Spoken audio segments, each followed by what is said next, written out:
Olá, nós estamos no estudo de número 27 e nós vamos tratar hoje sobre a humilhação de Cristo.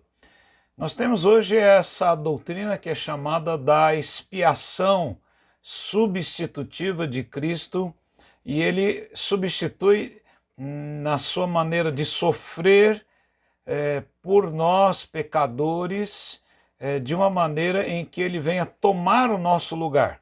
A extensão alcança todas as pessoas e em todas as épocas, mas é somente eficiente àqueles que vão crer no sacrifício de Cristo pelos pecadores. Veja que o Messias prometido, o Salvador, ele se humilhou desde o seu nascimento, durante a sua vida e até na sua morte.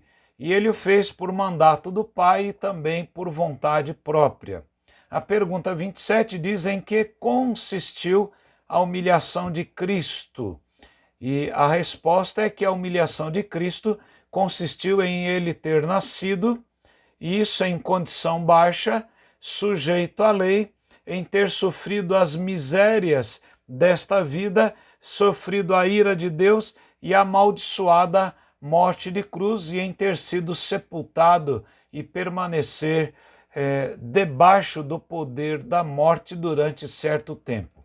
Como é que nós entendemos essas 6 questões que são colocadas aqui pelos teólogos de Westminster? A primeira referência bíblica que é usada mostra que Cristo nasceu de fato em condição baixa. E Lucas 2,7 referendo exatamente isto. O texto diz que então Maria deu à luz o seu filho primogênito, enfaixou o menino e o deitou numa manjedoura, porque não havia lugar para eles na hospedaria. Um texto muito conhecido também de Filipenses 2, de 6 a 8, Paulo diz porque mesmo Jesus, mesmo existindo em forma de Deus, não considerou o ser igual a Deus algo que deveria ser retido a qualquer custo. Pelo contrário, ele se esvaziou, assumindo a forma de servo, tornando-se semelhante aos seres humanos e reconhecido em figura humana, ele se humilhou, tornando-se obediente até a morte e morte de cruz.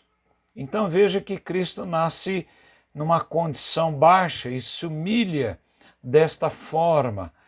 A segunda coisa que é colocada nessa resposta é a condição de Cristo também ter vivido sobre o regime da lei. Gálatas 4,4 nos diz: mas quando chegou a plenitude do tempo, Deus enviou o seu Filho nascido de mulher, nascido sob a lei, sobre o regime da lei dos judeus. Então Cristo nasce em condição baixa e nasce sobre o regime da lei. O terceiro aspecto da humilhação de Cristo é que ele sofre as misérias desta vida. O profeta Isaías, no capítulo 53, especialmente no verso 3, ele faz um retrato muito vívido de Cristo. Ele diz que ele era desprezado e o mais rejeitado entre os homens, homem de dores e que sabe o que é padecer, e como de quem os homens escondem o rosto, era desprezado e dele não fizemos caso. Então Cristo sofre as misérias desta vida. Ele sofre também a ira de Deus. Quando ele está lá na cruz do Calvário, em Mateus 27, 46, nós lemos que por volta das 3 horas da tarde, Jesus clamou em alta voz, dizendo: Eli, Eli, lama sabachthani.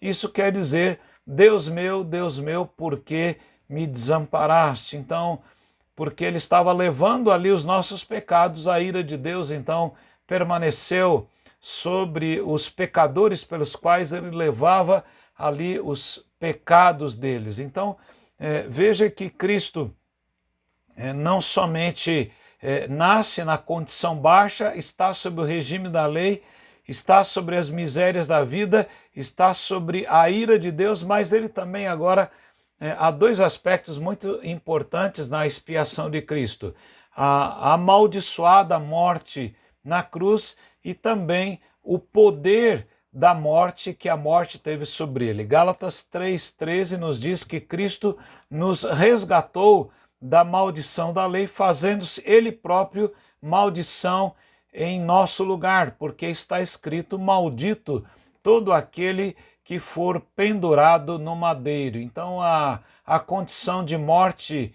de cruz era mais terrível, porque era uma morte lenta e desgastava bastante a pessoa que estava sendo sacrificada ali na cruz do Calvário, né?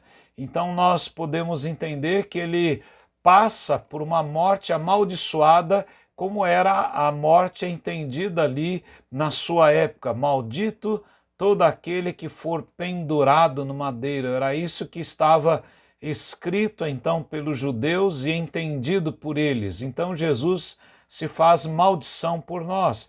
E ele permanece também 3 dias no túmulo, né? Ou no Hades, no lugar dos mortos. Então, 1 Coríntios 15, 3-4, Paulo nos diz: antes de tudo entreguei a vocês o que também recebi, que Cristo morreu por nossos pecados, segundo as Escrituras, segundo a palavra de Deus, e que foi sepultado e que ressuscitou ao 3º dia, segundo as Escrituras. Então veja que Cristo passa pelo poder da morte. Diante deste estudo, emergem algumas perguntas que nós podemos fazer então.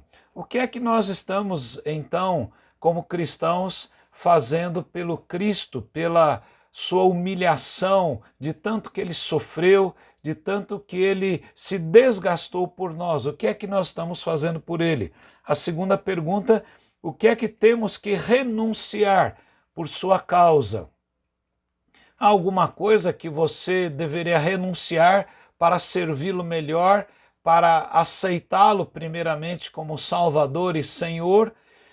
Será que estamos dispostos a sermos como Cristo, humilhados pelo mundo e pelas hostes malignas, como ele foi? Veja que Paulo, antes de falar da humilhação de Cristo, em Filipenses 2, de 6-8, Paulo diz ali no versículo anterior, no verso 5, tenham em vocês o mesmo modo de pensar de Cristo Jesus. Será que nós temos esse modo de pensar? Será que nós estamos dispostos a nos entregar sacrificialmente para vivermos o Evangelho na sua plenitude, ou só queremos as benesses, o conforto que o Evangelho traz? Pense nisso. Que Deus o abençoe a você e a sua casa. Amém.